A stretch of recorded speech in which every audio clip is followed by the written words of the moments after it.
कोई प्रश्न नहीं? चलिए, प्रवचन सार जी ग्रंथ गाथा नंबर 195।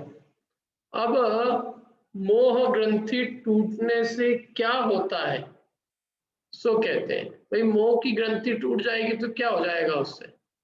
क्या आप कह रहे हो मोह की ग्रंथि टूटेगी, ये लाभ होगा, शुद्धात्मा की उपलब्धि का ये फल है। तो हमारा तो प्रश्न ये है कि मोह ग्रंथि टूटने से हो क्या जाएगा, उससे कौन सा ऐसा बहुत बड़ा लाभ हो जाएगा? यदि कुछ होता है तो क्या होता है, इसको बताइए कि मोह ग्रंथि टूटने से क्या होता है। ऐसे देखा जाए तो अपन तो कहते हैं मोह ग्रंथि टूटना मतलब सब कुछ हो गया। हमारा तो उद्देश्य मोह का नाश होना है। क्या मोह मिथ्यात्व का नाश होना ही हमारे जीवन का उद्देश्य है? धर्म के लिए हमें क्या करना है? हमारे मोह का ही अभाव करना है। तो मोह का नाश होना माने सब कुछ होना। लेकिन फिर भी वो पूछता है शिष्य कि मोह की ग्रंथि टूटने से आखिर क्या होता है। सो उसका उत्तर अब देते हैं। अब मोह ग्रंथि टूटने से क्या होता है, सो कहते हैं। गाथा नंबर 195।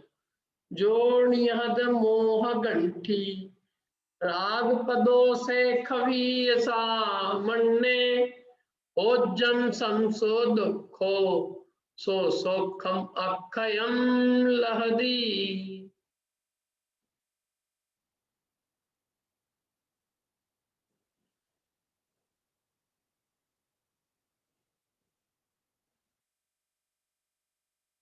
बड़े प्रीति जी। मोह ग्रंथि राग रुष तज, सदा ही सुख दुख में समभाव हो, वह श्रमण ही बस अक्षय सुख धारण करे। बहुत बढ़िया। मोह ग्रंथि राग रुष्ट सदा ही सुख दुख में संभाव हो, पर श्रमण ही बस अक्षय सुख धारण करे। क्या कह रहे हैं?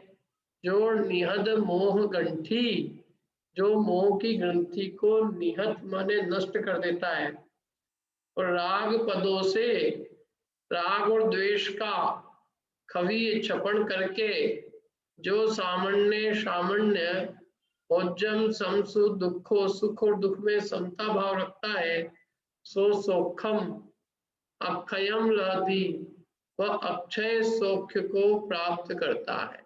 क्या गजब बात है। अरे तुम कह रहे हो मोह ग्रंथि टूटने से क्या होगा?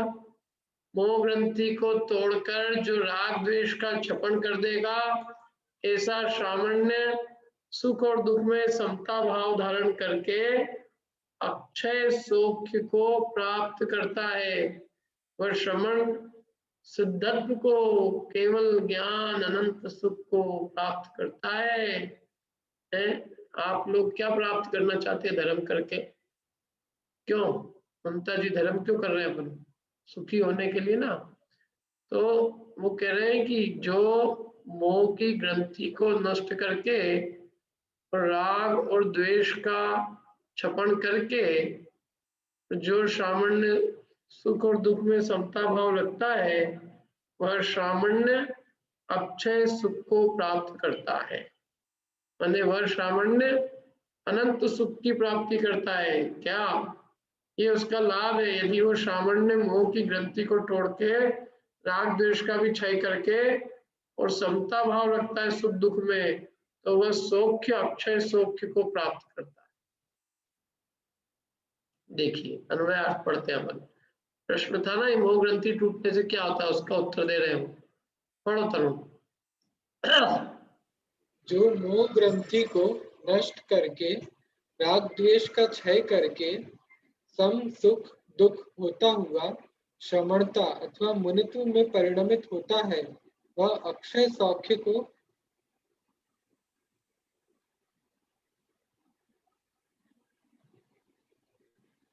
प्राप्त करता है। हाँ, वो अक्षय सौख्य को प्राप्त करता है भाई। जो इस तरह से जो मोह ग्रंथि को नष्ट करके राग द्वेष का क्षय करके सम सुख दुख होता हुआ श्रमणत्व में, सामान्य दशा में मुनित्व में परिणमित होता है, वह अक्षय सौख्य को प्राप्त करता है। क्या बात है? मोह ग्रंथि नष्ट की पहले, फिर राग द्वेष क्षय किया। सबसे पहले मिथ्यात्व का नाश किया, फिर राग द्वेष को नष्ट किया, फिर समता भाव को प्राप्त किया। माने सम सुख दुख, माने सुख और दुख में समान होता हुआ, माने समता परिणामों को प्राप्त करता हो। जो श्रमणत्व में मुनित्व में परिणम जाता है, मुनित्व रूप अवस्था को प्राप्त कर लेता है, वह जीव अक्षय सौख्य को, अनंत सुख को प्राप्त करता है। ये कह रहे, कितनी सरल सी बात है। इसे 4 स्टेप है मोक्ष जाने के लिए। पहले मोह ग्रंथि का क्षय हो, फिर राग द्वेष का क्षय करके और समता भाव आ जाए, और परम मध्यस्थ मतलब मुनि दशा की प्राप्ति करके, और यदि समता भाव रूप परिणमन करके राग द्वेष का संपूर्ण क्षय कर दे, तो वह जीव अक्षय सुख को प्राप्त करता है।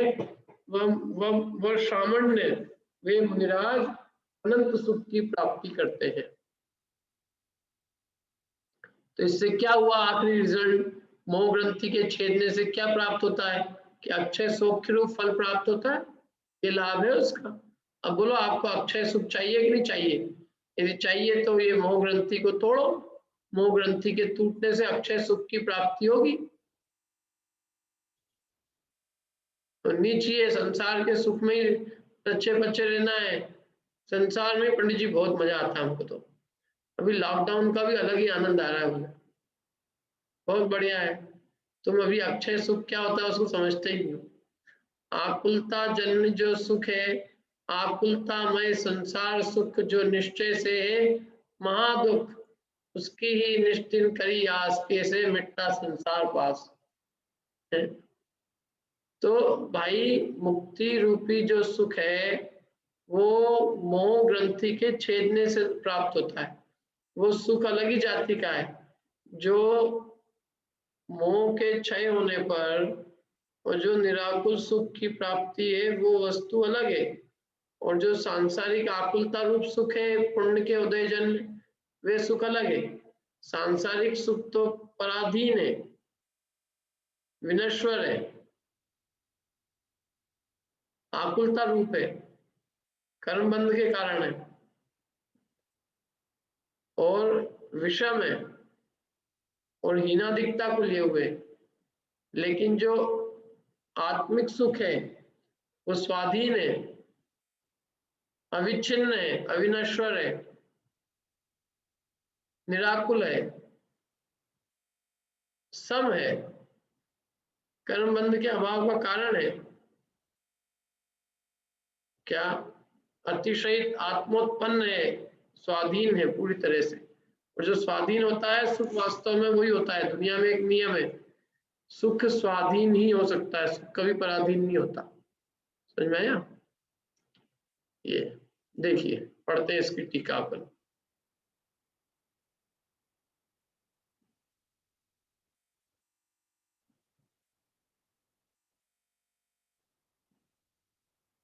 पढ़िए तृप्ति जी टीका।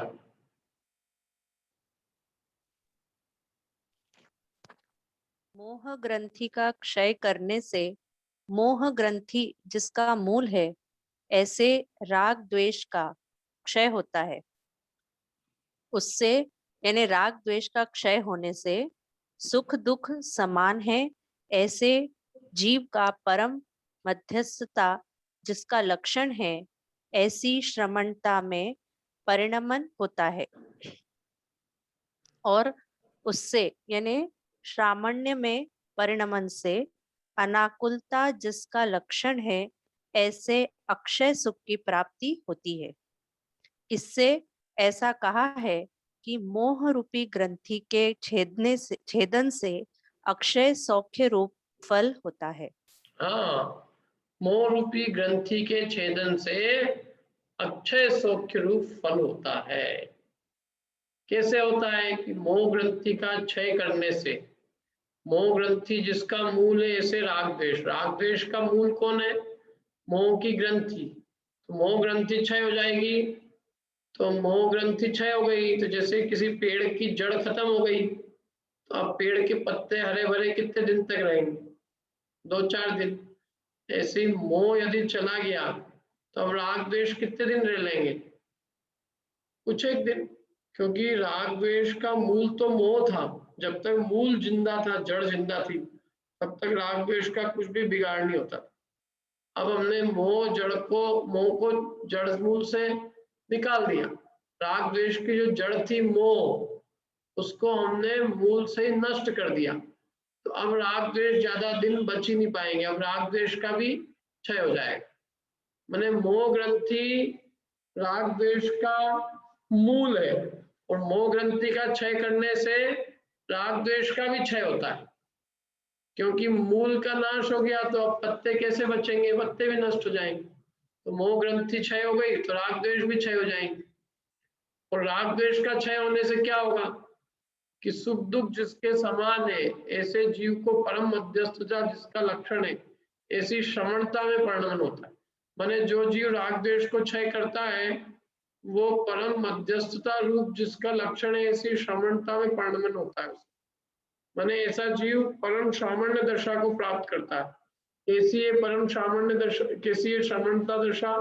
जिसमें परम मध्यस्थता जिसका लक्षण है, ऐसी श्रमणता में परिणमन होता है। देखो क्या है,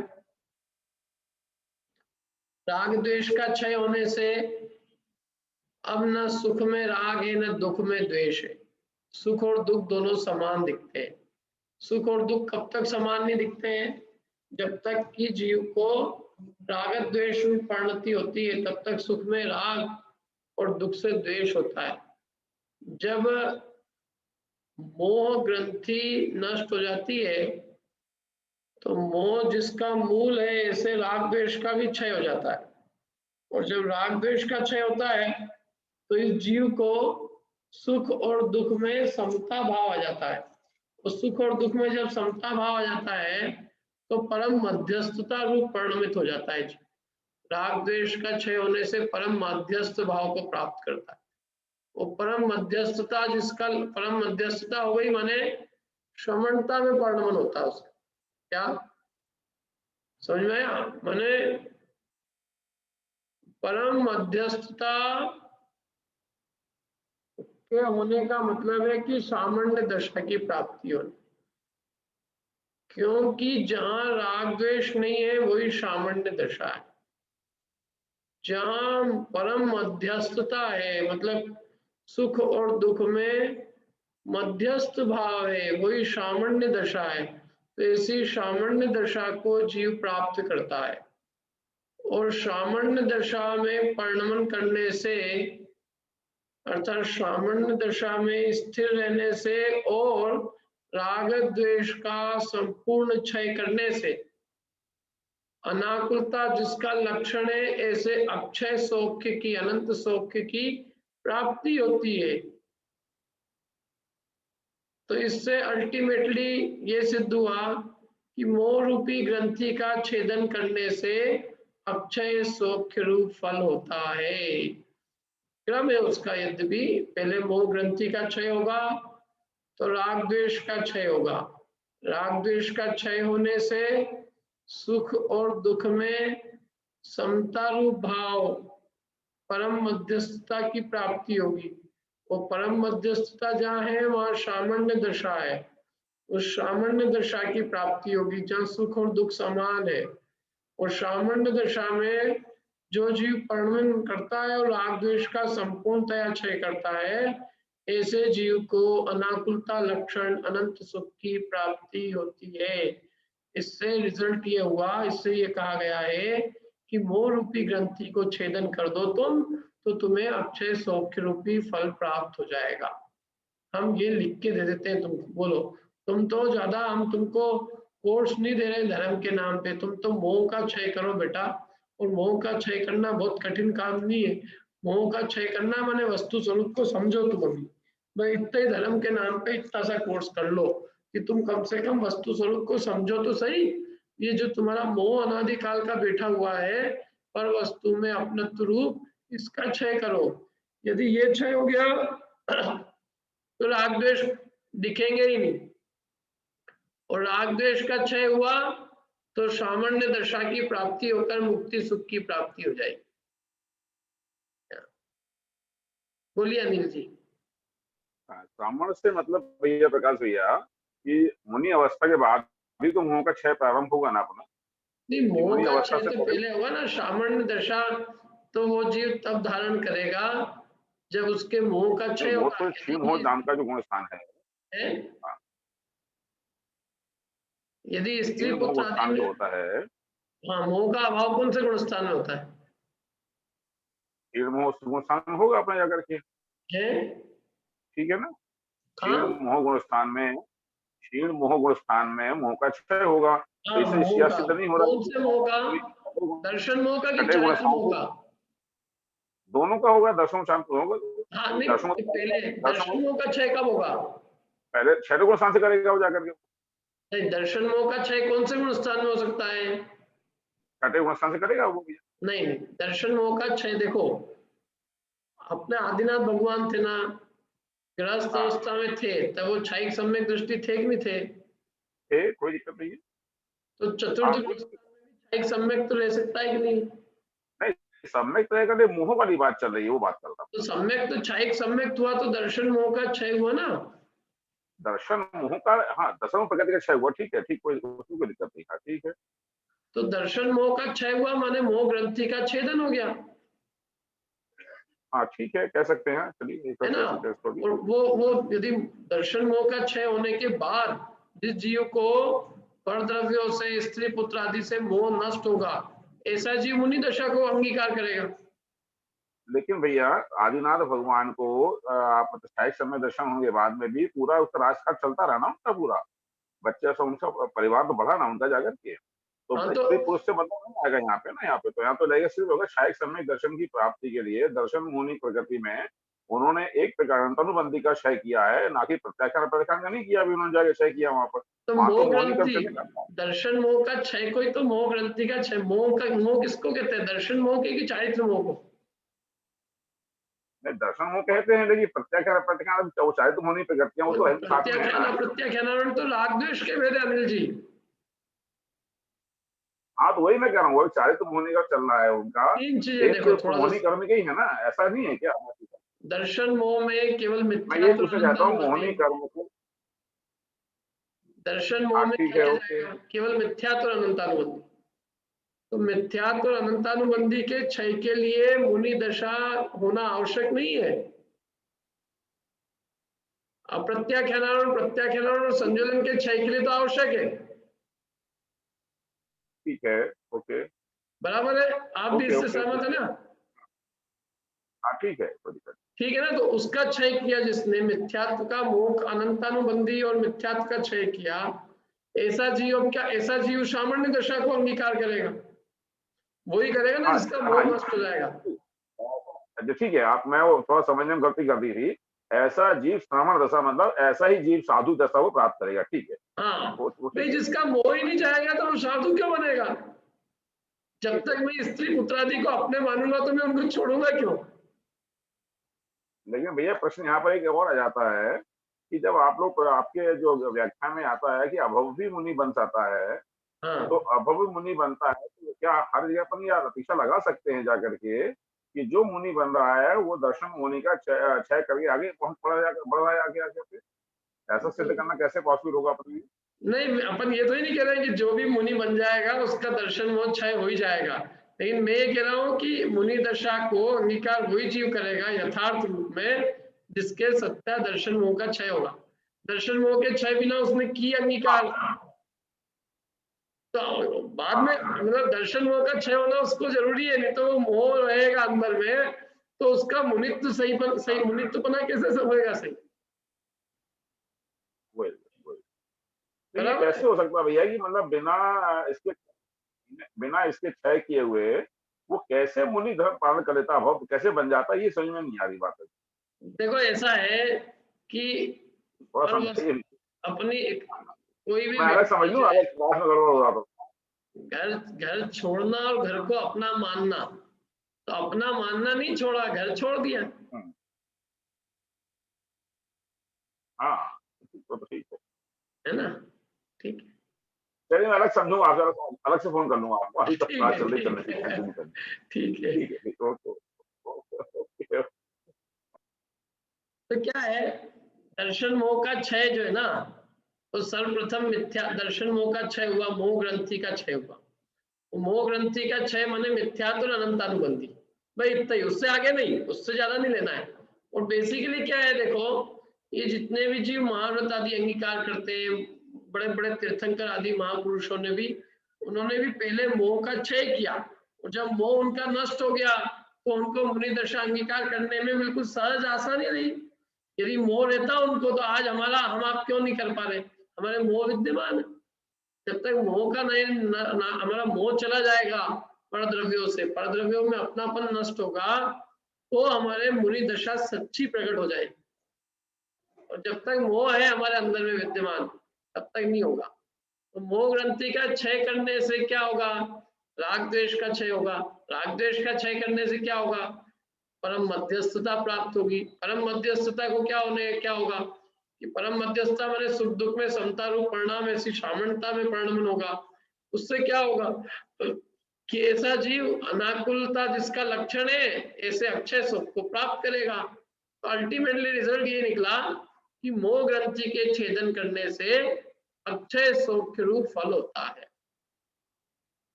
बराबर ये।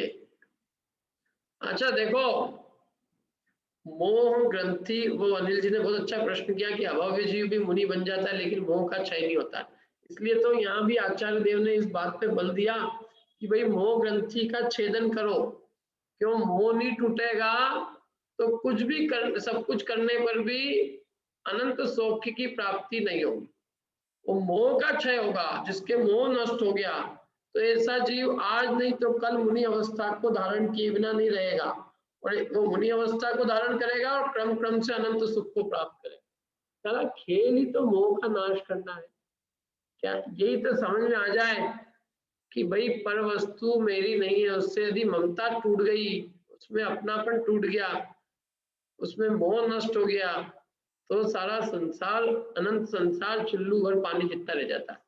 और जब तक पर वस्तु में मोह पड़ा हुआ है कि ये वस्तु मेरी है, क्या पराई वस्तु और अपनी वस्तु में भेद नहीं दिखता है, क्या भेद, वो है ना, भेद नहीं करता। जब तक ये पर और स्व में भेद नहीं करता और पर वस्तु में जब तक इसका अपनेपन रूप भाव होता है, तब तक संसार का रंच मात्र भी अभाव नहीं होता। क्या वस्तु पराई माने अपनी भेद नहीं करता, उसमें है ना ये मंगत राय जी की 12 भावना में, वस्तु पराई माने अपनी भेद नहीं करता, ऐसी स्थिति है। ठीक है, तो ये बताया यहाँ पे कि मोह ग्रंथि के छेदन से अक्षय सौख्य रूप फल होता है। अब आगे 196 गाथा पढ़ते हैं अपन। अब एकाग्र संचेतन जिसका लक्षण है, ऐसा ध्यान आत्मा में अशुद्धता नहीं लाता। क्या कह रहे हैं, एकाग्र संचेतन जिसका लक्षण है, ऐसा जो ध्यान है, एकाग्र संचेतन माने एक को अग्र करके, एक को मुख्य करके, एक का अवलंबन लेने वाला जो ध्यान है, एकाग्रता, एक में अब एक को मुख्य करके उसी में चित्त का रुक जाना, उसी का संचेतन होना, ऐसा जो एकाग्रता का एक को अग्र करके उसके संचेतन रूप जिसका लक्षण है, ऐसा जो ध्यान है, ऐसा ध्यान आत्मा में अशुद्धता नहीं लाता। अरे ऐसा ध्यान तो आत्मा में शुद्धता लाएगा, अशुद्धता कैसे लाएगा है? देखो पढ़ते हैं अपन 196 नंबर की गाथा। हाँ बोलो भाई नेल। भैया आप ये अभी बोल रहे हो कि ऐसा ध्यान तो शुद्धता लाएगा, तो फिर आचार्य देव ने ऐसा क्यों लिखा है कि अशुद्धता नहीं लाता? और उसी को पक्का कर रहे हैं, एकाग्र संचेतन होने से आत्मा में अशुद्धि ना आके पूर्ण मुक्ति की प्राप्ति कराएंगे ना, तो उसका क्रम बता रहे हो तो एक्चुअल में कि ऐसे एकाग्र संचेतन से आत्मा में अशुद्धि जो बच्ची कुछ वो भी नष्ट होकर मुक्ति की प्राप्ति होती है। अब मोक्ष की प्राप्ति करा के अधिकार समाप्त करेंगे। अच्छा, मतलब बेसिकली अस्थि से न कथन करके नास्ति से कथन किया है। अशुद्धता नहीं लाता, उन्हें शुद्धता की प्राप्ति है ना, कराता है कि मतलब पूर्ण शुद्धता है, बच्ची कुछ अशुद्धता भी नष्ट हो जाती है ना। ठीक है, ठीक है। हाँ, पढ़िए गाथा। गाथा मिंटा जी पढ़िए गाथा। जो कविद मोह कलुषो विषय विरतो मणोनिरुन भित्ता समवदृष्टो सहावे सो अपाणम हवदी जादा। 196 नंबर की गाथा। 1 सेकंड पढ़िए।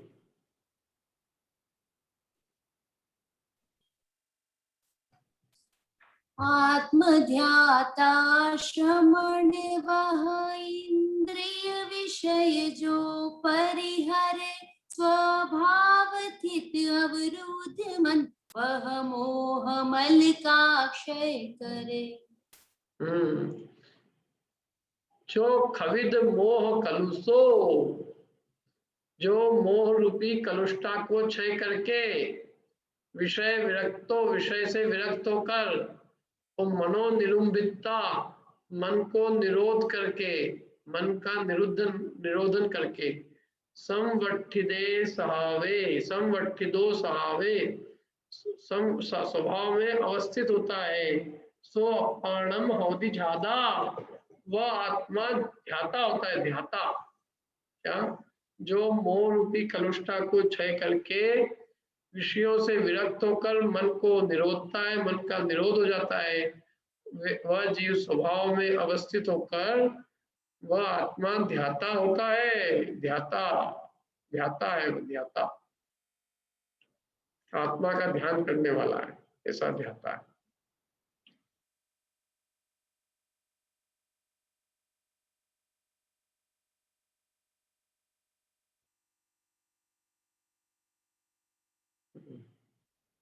पढ़िए श्वेता जी अन्वयार्थ। जो मोह मल का क्षय करके विषय से विरक्त होकर मन का निरोध करके स्वभाव में संव्यथित है, वह समवस्थित है, वह आत्मा का ध्यान करने वाला है। बहुत बढ़िया। जो मोह मल का क्षय करके, सबसे पहली जो खविद मोह कलुषो, मोह की कलुष्टा का क्षय करके, खविद माने क्षय, मोह कलुषो मोह की कलुष्टा का क्षय करके, मोह मल का क्षय करके, और विषय विरक्तो, विषयों से विरक्त होकर, मन निरुद्ध, मन का निरोध करके, माने मन के से व्यापार, मन के विकल्प न चले, मन का जो है निरोध हो जाए, मन शांत हो जाए, मन का निरोध करके उस स्वभाव में क्या है?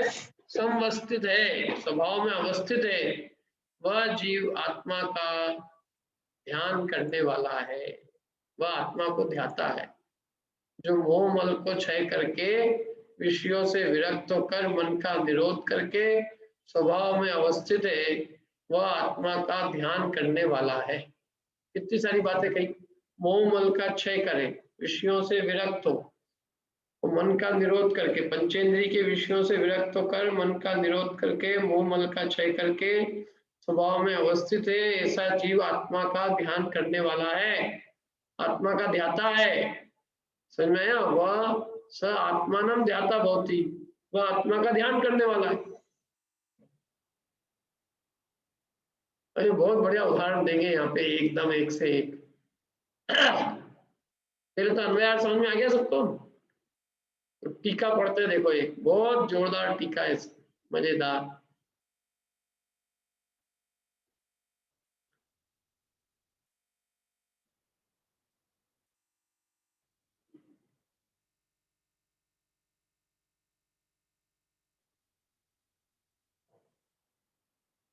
पढ़ते हैं, चलो धीरे धीरे।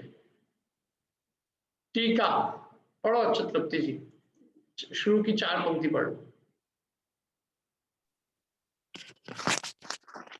जिसने मोह मल का क्षय किया है, ऐसे आत्मा के मोह मल जिसका मूल है, ऐसी पर द्रव्य प्रवृत्ति का अभाव होने से विषय विरक्तता होती है।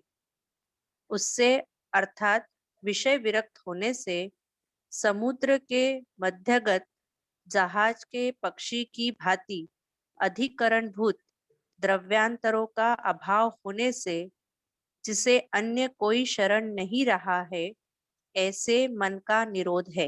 हाँ, मन का निरोध होता है। बहुत बढ़िया। हाँ, निरोध होता है। देखो क्या कहा है यहाँ पे, एक मिनट है ना, जिसने मोह मल का क्षय किया है, मोह का मल जिसके दूर हो गया, मोह दूर हो गया है, ऐसे आत्मा की क्या हुआ, अब जब मोह मल दूर हो गया तो परद्रव्य में जो प्रवृत्ति थी उसका मूल मोह का मल था। अब मोह मल दूर हो गया तो परद्रव्य में प्रवृत्ति का भी अभाव हो गया। परद्रव्य में जो प्रवृत्ति होती थी, परद्रव्य में जो उपयोग भ्रमता था, परद्रव्यों की तरफ जो दृष्टि करता था, सुख के लिए जो परद्रव्य की ओर उपयोग सन्मुख होता था, परद्रव्यों में जो उपयोग जाता था, वो अब मोह का नाश होने से क्या, अब परद्रव्य में उपयोग सहज नष्ट हो गया। क्योंकि जब तक हमें परद्रव्य में सुबुद्धि होती है तब तक उपयोग परद्रव्य में जाता है। जब हमारा मोह मिट गया, परद्रव्य मोह मिट गया मतलब क्या कि परद्रव्यों में सुबुद्धि मिट गई, यही मोह का नष्ट हुआ, यही मोह का नाश हुआ कहलाएगा। यदि अभी भी परद्रव्य में सुबुद्धि पड़ी है तो मोह का नाश काहे का हुआ? मोह मल का क्षय होना माने परद्रव्यों में सुबुद्धि का अभाव होना। पर में अब सुबुद्धि नहीं है, ऐसी जिसकी दृढ़ प्रतीति हुई है उसके मोह मल का क्षय हुआ कहलाएगा। तो अब ऐसा जीव परद्रव्य में प्रवृत्ति क्यों करेगा भाई? परद्रव्य में सुबुद्धि जब तक थी तब तक परद्रव्य में प्रवृत्ति होती थी। अब मोह मल का क्षय होने से परद्रव्य में प्रवृत्ति का अभाव होता है, तो परद्रव्य में प्रवृत्ति का अभाव होने से विषयों से विरक्ति आ जाती है। क्या मन जो है विषयों से विराम पा लेता है, अर्थात मन जो है विषयों से विरक्त हो जाता है, विषयों में रति नहीं रहती है, या विषयों की रुचि मिट जाती है। और विषयों में रुचि मिटने से मन का निरोध हो जाता है, क्योंकि जो मन है, मन को जब तक विषयों की रुचि थी तो मन का अवलंबन विषय थे। अब जब मन को विषयों में सुबुद्धि मिट गई और वहां से उसका उपयोग हट गया, तो अब मन को अपने निज आत्मा के अतिरिक्त अन्य किसी अन्य का शरण नहीं है, अन्य कोई जगह उसके लिए विश्राम के लिए नहीं है। इसलिए उसका मन जो है वो स्वयं निरोध होकर और आत्म स्वरूप में अवस्थित होता है। और जब वो अपने निज स्वरूप में अवस्थित होता है तो उसको ध्यान कहा जाता है। ये आगे इन्होंने उदाहरण दिया है बहुत बढ़िया, समुद्र के मध्यगत जहाज के पक्षी की भांति। जैसे समुद्र के मध्य में जो जहाज है उस पर कोई पक्षी बैठा है, तो पक्षी बैठ के आ गया, अब बीच समुद्र के अंदर वो जहाज पे जो पक्षी बैठा है उसको अब कोई शरण है क्या जहाज के अलावा? उस पक्षी को कोई शरण नहीं है। पक्षी ने जहाज छोड़ा तो बेचारा डूब के मर जाएगा, क्योंकि उसको कहीं खड़े रहने की भी जगह नहीं है, पानी में कहाँ खड़ा रहेगा वो। तो समुद्र के मध्य में जो जहाज है उस पे जो बैठा हुआ पक्षी है उसको अन्य अधिकरण नहीं है, अन्य आधार कुछ भी नहीं है समुद्र में। अन्य अधिकरण भूत जो द्रव्यांतर माने अन्य द्रव्य, द्रव्यांतर माने अन्य द्रव्य, तो आधारभूत अन्य द्रव्यों का अभाव होने से जिसे अन्य कोई शरण नहीं रहा है। तो ऐसे ही जिसको विषयों से विरक्ता हो गई है उसको अब अन्य किसी द्रव्य का आधार न होने से, अन्य विषयों अन्य कोई शरण नहीं होने से उसका मन जो है स्वयं निरोध को प्राप्त हो जाता है। मन अपने आप अन्य विषयों में न जाने से, अन्य विषय माने अन्य जो द्रव्य है, अन्य द्रव्य का उसको आधार ही नहीं बचा, अन्य द्रव्य में उसको कुछ दिखता ही नहीं। अब अन्य द्रव्य का आधार न लेने से वो मन अपने निज आत्म द्रव्य में ही स्थित होता है, माने मन का निरोध होकर और मन अपने निज स्वरूप में रमता है। समझ आई बात? ये ना देखो, समुद्र के मध्यगत जहाज के पक्षी की भांति, जैसे समुद्र के मध्य में जो जहाज का पक्षी है उसको आधारभूत अन्य द्रव्य का अभाव होने से अन्य कोई शरण नहीं रहा है, ऐसे इस जीव को विषयों की विरक्ति होने से अब अन्य किसी द्रव्य का आधार नहीं होने से मन जो है वो निरोध को प्राप्त हो गया, मन जो है वो स्वयं वश को प्राप्त हो गया। मन अब इधर उधर रमता ही जाता ही नहीं है। मन क्यों जाए मन, क्योंकि मन को अन्य जगह अपना सुख दिखता ही नहीं है। तो मन जो है वो निरुद्ध हो गया, माने मन अब इधर उधर दौड़दा भागी करने से समाप्त हो गया। मन को अब कोई शरण नहीं। तो मन का विरोध होना बहुत बड़ा काम है, क्योंकि क्या होता है, नहीं तो हमने विषय का प्रवृत्ति तो रोक दी, लेकिन अभी भी यदि हमें विषयों में सुख बुद्धि बैठी है तो मन हमारा फिर भी वहीं जाता रहता है। क्या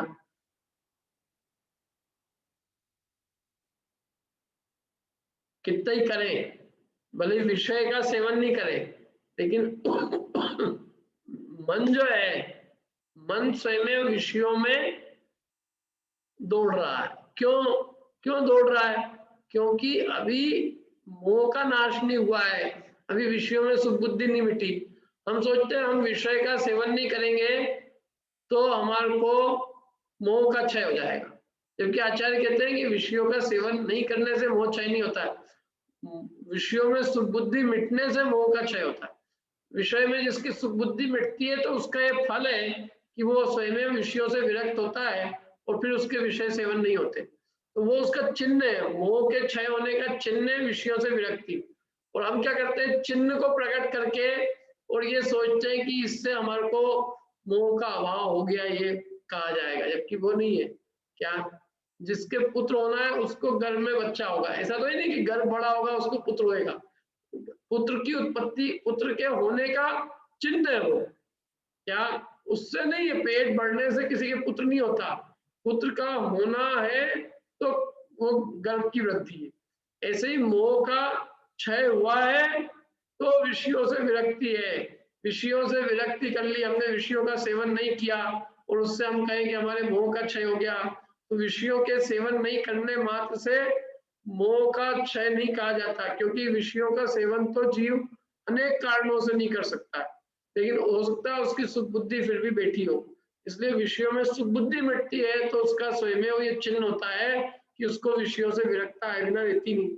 और जब विषयों से विरक्ता आती है तो मन भी अपने आप निरोध, मन का भी निरोध हो जाता है।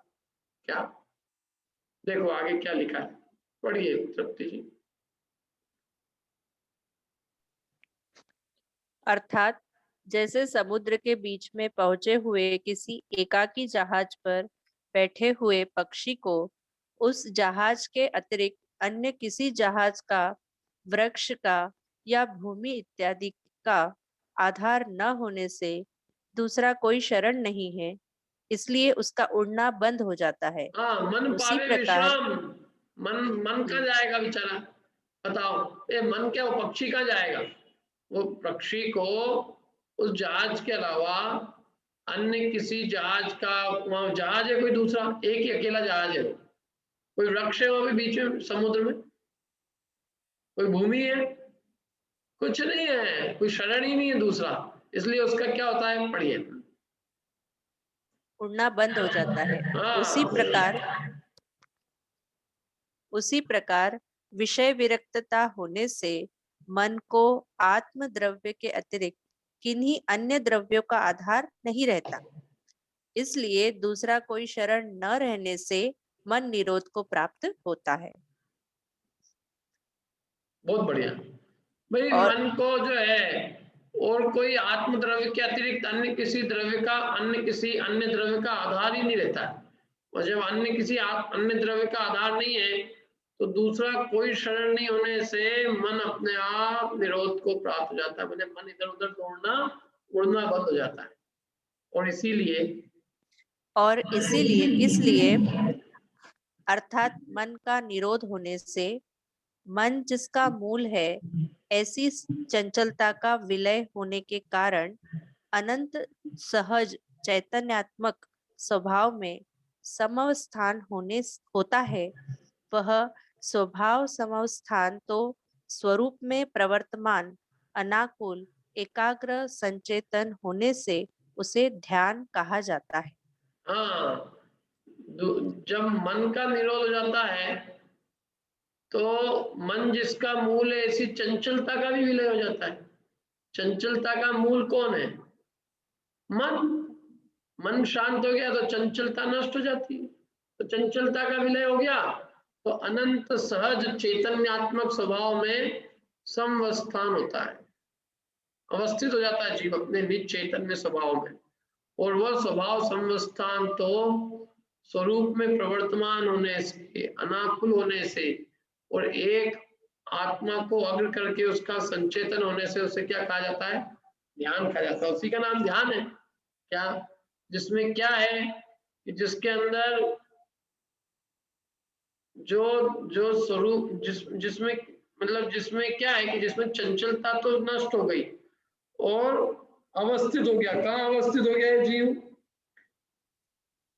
अनंत सहज चैतन्य स्वभाव में समवस्थित हुआ। समवस्थित माने स्थिरता से, दृढ़ता से उसमें टिक गया, अपने निज स्वभाव में टिक गया।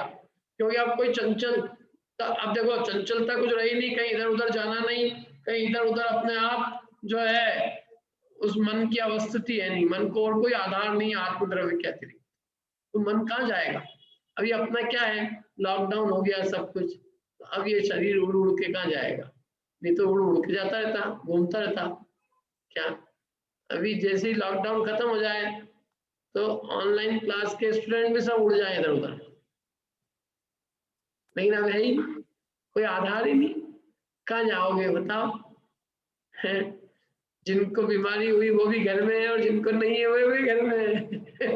क्या? कोरोना होने पे भी घर में और कोरोना नहीं होने पे भी घर में, सब घर में। अंतर थोड़ा सा ही रहा।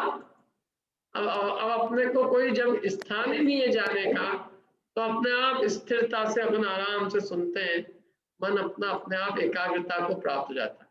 और नहीं तो क्या है, चंचलता बनी रहती है। अभी ये कर ले, अभी ये कर ले, अभी यहाँ घूम ले, अभी घूमने चले क्या, अभी किसी से मिल आए या कोई बिजनेस का काम कर ले, कोई मतलब कुछ ना कुछ आपके चित्त में चलता रहेगा। क्या? और जब अपने आप कुछ है ही नहीं, अब सब बंद, फोन करा कि हम तेरी आ रहे हैं, अरे मत आ जाना भैया, अभी मत आना प्लीज, अभी नहीं, अभी 8-10 दिन नहीं, अभी आप बताओ, हम आपसे हाथ जोड़ के प्रार्थना कर रहे हैं। मिलने जुलने वालों के आप चले जाओ तो आदमी भग जाए। क्या?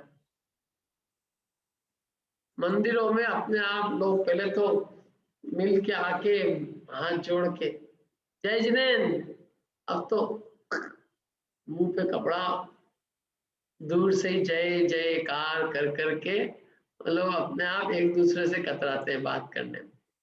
क्या? अपने आप सब मिलन जुलन सब समाप्त हो रहा, अपने आप कुछ नहीं। बस तुम जिनवाणी का स्वाध्याय करो, अपने आत्मा में लीन हो, इसके लिए तुम्हारे लिए ही आया है।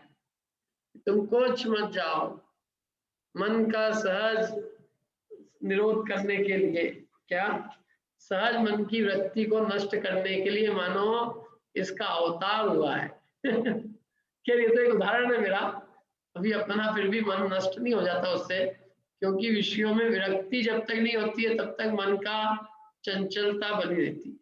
मन की चंचलता तभी नष्ट होगी जब विषयों में प्रवृत्ति का अभाव होगा, विषयों से विरक्ति होगी। विषयों में विरक्ति तब होगी जब परद्रव्य में शुद्ध बुद्धि नष्ट होगी। परद्रव्य में शुद्ध बुद्धि तब नष्ट होगी जब मोह का मल, मोह मल जिसका मूल है, ऐसे मोह का क्षय होगा। मोह का क्षय होगा तब विषयों से विरक्ति होगी। विषयों से विरक्ति होगी तो जीव को क्या होगा, मन का निरोध होगा। मन का निरोध होने से चंचलता का विलय होगा। चंचलता का विलय होने से अनंत सहज चैतन्यात्मक स्वभाव में अवस्थान, चैतन्य अपने निज स्वरूप में दृढ़ता से स्थिति होगी। और वह स्वभाव समवस्थान ही ध्यान है। उसी का, उस स्वभाव में जो अवस्थिति है, जो स्वरूप में प्रवर्तमान जो है अवस्था, वही अनाकुल है। एकाग्र संचेतन होने से, एक को अग्र करके उसी का संचेतन, उसी की अनुभूति करने से उसका ही नाम क्या है, ध्यान है। वही ध्यान है। ये जो मन की चंचलता का अभाव होकर स्वभाव में जो अवस्थित अवस्थान हुआ, स्वभाव में जो दृढ़ता से टिकना हुआ, इसी का नाम ध्यान है। इसी को हम कहेंगे कि यही स्वरूप में प्रवर्तमान है, यही अनाकुल है और यही एकाग्र संचेतन होने से इसी का नाम ध्यान है। समझ में आया बात? देखो आगे एक पैराग्राफ को बताए, इससे निश्चित हुआ, पढ़िए। इससे यह निश्चित हुआ कि ध्यान स्वभाव समवस्थान रूप होने के कारण आत्मा से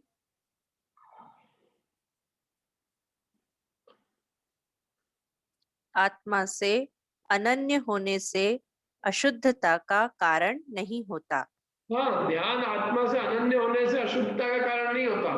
ध्यान आत्मा से अन्य हो, अन्य किसी का ध्यान हो तो वह अशुद्धता का कारण है। लेकिन जो ध्यान अपने निस्वरूप में स्थिर है, अपने निस्वरूप से स्वभाव में अवस्थित है, स्वभाव में दृढ़ता से जो टिका है, जो स्वरूप में प्रवर्तमान है, जो वो ध्यान तो आत्मा से अनन्य है।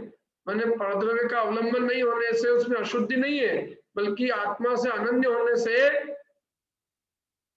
शुद्धता रूप है। आत्मा से एकाग्रता रूप होने से शुद्धता रूप है। अन्य परद्रव्य का कोई अवलंबन नहीं, अन्य परद्रव्य नहीं, इसलिए अशुद्धता का कारण नहीं होता, परम शुद्धि का कारण होता है। क्या? जो ध्यान आत्मा से अनन्य है वो ध्यान तो परम शुद्धता का कारण है? उस ध्यान में अशुद्धि का क्या काम? वो अशुद्धता का कारण कैसे होगा? इतनी बढ़िया चीजें लिखी है, मतलब लिखने क्या विधि है। अपन जो सोचते ना अपने मन को एकाग्र करें, अपना मन बहुत दौड़ता रहता है। भैया मन दौड़ेगा ही, तुम्हारा यदि विषयों में विरक्ति नहीं है तो मन तो दौड़ेगा ही।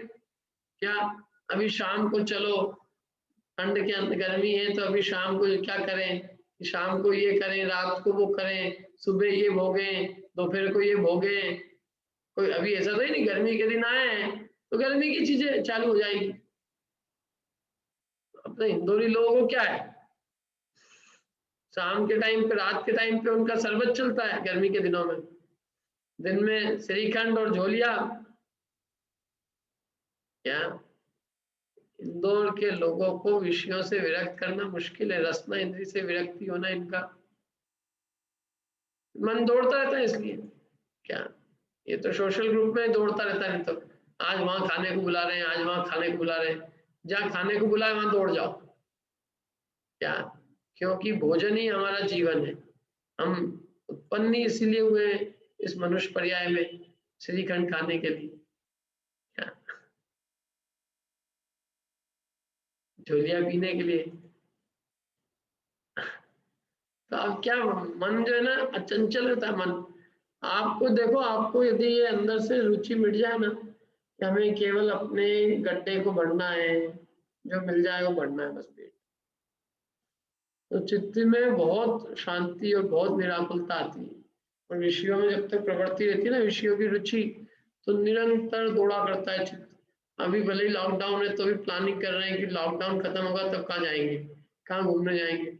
अब की बार तो मैं पूरी गर्मी के बाहर ही चले जाऊँ। क्या अभी अपन अपने को रोका हुआ है परिस्थितियों ने, अपने स्वयं से नहीं रुके हम। क्या स्वयं से रुकना जिस दिन हो जाएगा ना, मजबूर मतलब अपने स्वाधीनता से जब हमारा मन शांत हो जाएगा, मन की चंचलता मिट जाएगी और मन को कोई अवलंबन नहीं होगा अपने निज आत्मा के अतिरिक्त, और मन जब अपने चैतन्यात्मक स्वभाव में अवस्थित हो जाएगा तो ध्यान हो जाएगा। मजबूरी का नाम ध्यान नहीं है। हम मजबूरी में तो सब कर लेते हैं, हम पराधीनता में घर में बैठ जाएंगे लेकिन स्वाधीनता से नहीं बैठेंगे। क्या पराधीनता से तो हमने लोगों से मिलना जुलना बंद कर दिया, लेकिन स्वाधीन होके नहीं बंद करेंगे। पराधीनता से हमने कितने ही काम बंद कर दिए कि नहीं कर दिए? खरीदी बंद कर दी, शॉपिंग बंद, बाजार में जाना बंद।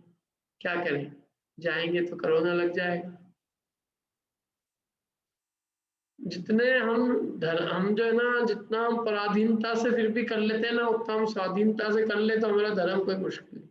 स्वयं जब मन रुक जाए, मन का विश्राम हो जाए और स्वयं मन पक्षी मर जाए और मन को और कोई स्थान नहीं हो निज आत्मा के अलावा, मैंने मन को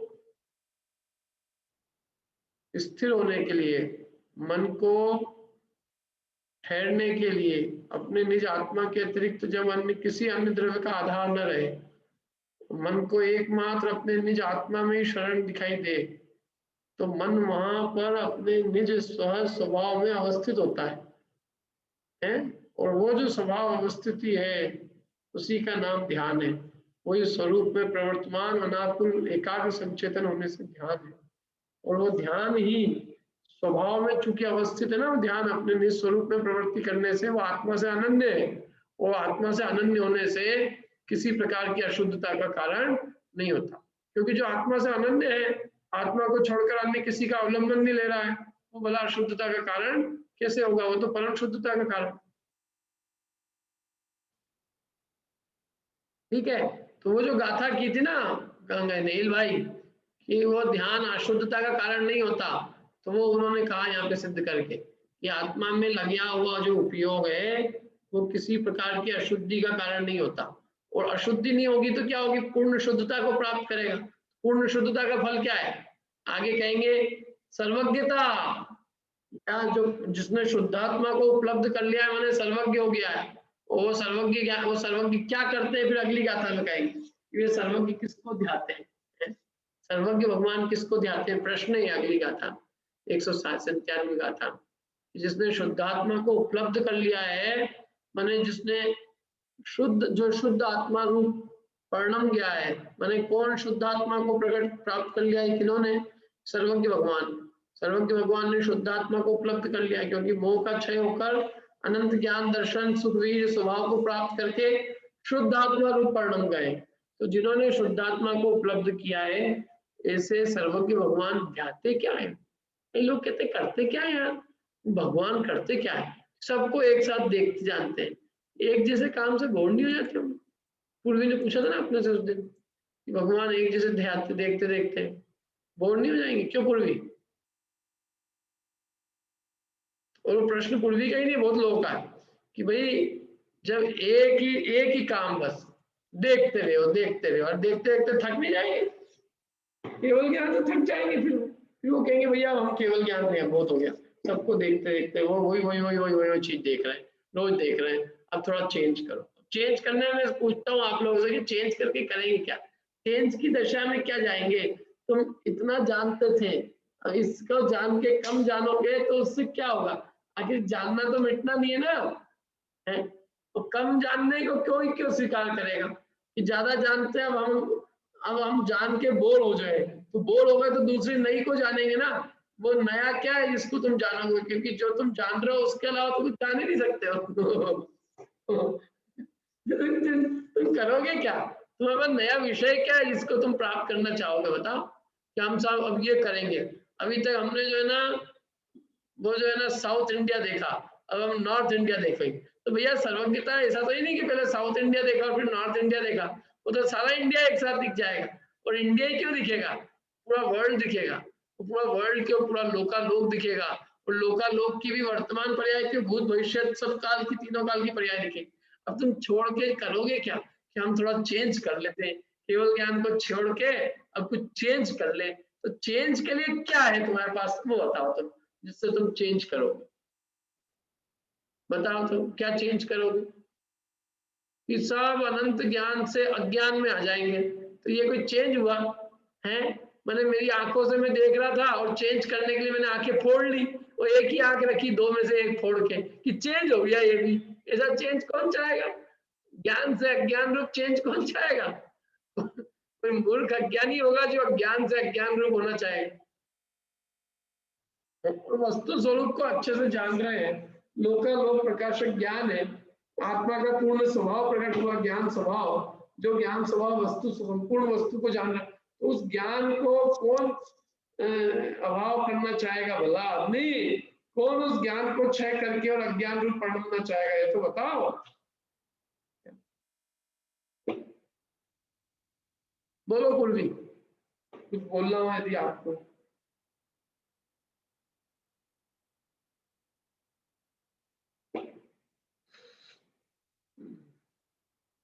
बोलो, किसी और को कुछ प्रश्न हो इस पे, या आगे प्रश्न करेंगे इसमें हम? हाँ बोलिए रूपाली। सर यहाँ पे पहली बात तो मतलब ये देखेंगे ना कि भगवान को तो जानने की इच्छा भी नहीं होती है, वो तो उनके ज्ञान में झलकता है। हाँ हाँ तो जब उनकी बिल्कुल। जानने देखने की इच्छा ही खत्म हो गई है तो मतलब उनको तो वो ख्याल भी नहीं आएगा कि मैं इसको छोड़ के कुछ अन्य जानूं। वो तो अपने मतलब अतीन्द्रिय सुख में बैठे हैं बस। हाँ तो वही कह रही थी, पूर्वी का कहना था कि उससे बोर नहीं हो जाते हैं क्या वो एक ही एक चीज को देख के। अपना ही कहना है जी कि भाई वो राग से बोर होता है, राग से एक वस्तु को छोड़कर दूसरे को जानने की इच्छा होती है। जिनको समग्र वस्तु में विषय बन रहे हैं, अब वो किसको जानने के लिए राग करे और किसका छोड़ने के लिए द्वेष करे, सब कुछ उनके सहज ज्ञान का विषय है। और संपूर्ण वस्तुएं जिसको ज्ञान, तो उस ज्ञान का भोग करते हैं वो प्रति समय अनंत काल तक उस ज्ञान का भोग करते हुए उससे थकते नहीं, क्योंकि अनंत ज्ञान का भोग कोई ऐसा अद्भुत भोग है जिस भोग को छोड़ने के लिए एक समय भी जीव इच्छा नहीं करेगा। मैं कहता हूँ आपको मना पड़े ज्ञान हो जाए ना, तो आप मना पड़े ज्ञान को कभी नहीं छोड़ो। पंचेंद्रिय का भी ज्ञान है तो कौन छोड़ना चाहता है कि आंख कान नाक का ज्ञान, कोई चाहता है कि हमारा ज्ञान कम हो जाए? क्यों? कौन चाहता है कि मेरा दिमाग खराब हो जाए, मेरी आंख खराब हो जाए, मेरा कान खराब हो जाए, मेरी जीवान खराब हो जाए? अरे जिनके जीवान के टेस्ट चले गए वो वापस लाने के लिए मर रहे हैं कि वापस से आ जाए टेस्ट। क्या नाक से सूंघने को नहीं आता है तो चिंता हो जाती है कि क्या हो रहा है, क्या कि हम कल पियर्स से नहा रहे थे, आज लगी नहीं दिया पियर्स से नहा रहे, पियर्स की सुगंध ही चली गई, तो चिंता हो गई नहाते नहाते ही, यार ये क्या हो गया, सुगंध क्यों चली गई? नाक को यूं कर करके बार बार सूंघ सूंघ के देख रहे कि आजा आजा आजा, कुछ नहीं आ रही। तो खाना खाने गए, खाने में देखा तो टेस्ट ही नहीं, हर चीज कड़वी। अरे बोले कुछ हो गया क्या? तो एकदम कोई आदमी ये नहीं चाहता संसार में किसी इंद्रिय विषय का रस चले जाए। बताओ, आपका टेस्ट चले जाएगा आपको अच्छा लगेगा? जीवन का टेस्ट चले जाए, आपको हम खिलाएं अच्छी नमकीन, कोई मीठी नमकीन चीज, और आप क्यों क्यों कड़वी जहर खिला रहे हो? पंडित जी करेला क्यों खिला रहे हो? हमारे से क्या दुश्मनी है? भैया गलती हो गई, करेला नहीं दिया था आपको, हमने श्रीखंड दिया था, आपकी मुंह पे कड़वा हो तो हम क्या करें? हाँ बोलो। नहीं भाई, भैया मतलब प्रश्न मेरा ये है कि हम अगर जानते हमें थकान क्यों होती है, हम मतलब हमारे तो हजारों कारण है। हमारे को राग द्वेष है इसलिए थकान होती है। हम थकान। राग के कारण एक को छोड़कर सबको जानने की इच्छा है ना। जैसे एक बच्चा है तो बच्चे के हाथ में दो हाथ है, दो हाथ है बच्चे के और खिलौने 25 है, तो क्या करेगा? हमेशा दो उठाएगा, फिर दो छोड़ के फिर दो दूसरे उठा लेगा, फिर दो उठाएगा। अब करे क्या बेचारा? खिलौने 25 है और हाथ दो है, तो वो दो दो दो दो उठा उठा के सोचता रहेगा कि सबको उठा लो। वो जिंदगी भर यही करता रहेगा, उसमें उलझा रहता है। तो जिसको सब खिलौने हाथ में आ गए वो तुरंत होके हाथ में रखे रखता है खिलौने। मतलब स्वभाव खेद नहीं होता है, खेद मतलब जो हमारा राग है वो हमको थकान पैदा करता है राग है और अंतराय, अंतराय कर्म भी बताया था अपन ने, इसी प्रवचन सार में पढ़ा था कि खेद का कारण तो अंतराय कर्म है। अंतराय का अभाव होने से खेद नहीं होता, और दूसरा राग का अभाव होने से भी खेद नहीं होता। रागादि भाव खेद के कारण होते हैं, रागादि भाव मिट गए, अंतराय मिट गया तो अवस्था ही अलग हो जाती है। अरे आप अपन जो है ना, अपन बहुत अपनी दृष्टि से सोचते हैं। इन कर्मों का अभाव होने पर जो हल्का जो आदमी मुक्त हो जाता है और मुक्त होकर जो चीज को भोगता है उसकी बात ही अलग है। आप कभी उस चीज को सोचो उस दृष्टि से कि जिनके रागादि भाव नहीं है, हमें किसको जानने के लिए परिणमन करेंगे, किस ज्ञानतर के लिए परिणमन क्यों करेंगे? जब उनको जानना ही नहीं है कुछ तो किस एक को छोड़कर दूसरे को जानने के लिए जाएंगे क्यों? और दूसरी बात कि जो खेद का कारण है वो तो शक्ति का होना, हीन शक्ति होना खेद का कारण होता है। अनंत वीर प्रकट हुआ तो उनके खेद का कारण कोई कहाँ रहा? क्या खेद का कारण अंतराय कर्म है, अंतराय कर्म का अभाव होने से अब खेद का कोई कारण ही नहीं रहा। मतलब हम लोग क्या करते हैं थोड़ा, क्योंकि राग बहुत है और आकुलता बहुत है, तो अगर अधिक जानना होता है तो उसका निषेध कर देते हैं कि मतलब ज्यादा जान लिया तो माथा खराब हो जाता है। तो क्या है, हमको कई चीज जानने की इच्छा नहीं होती, जानने में आ जाता है तो हमारा दिमाग खराब होता है। हमको जानने नहीं, हम कुछ दूसरी चीज जानी, ये कहाँ जानने को आ गया, इसका दिमाग हटा यहाँ से, वो हटता नहीं है तो दिमाग खराब होता है।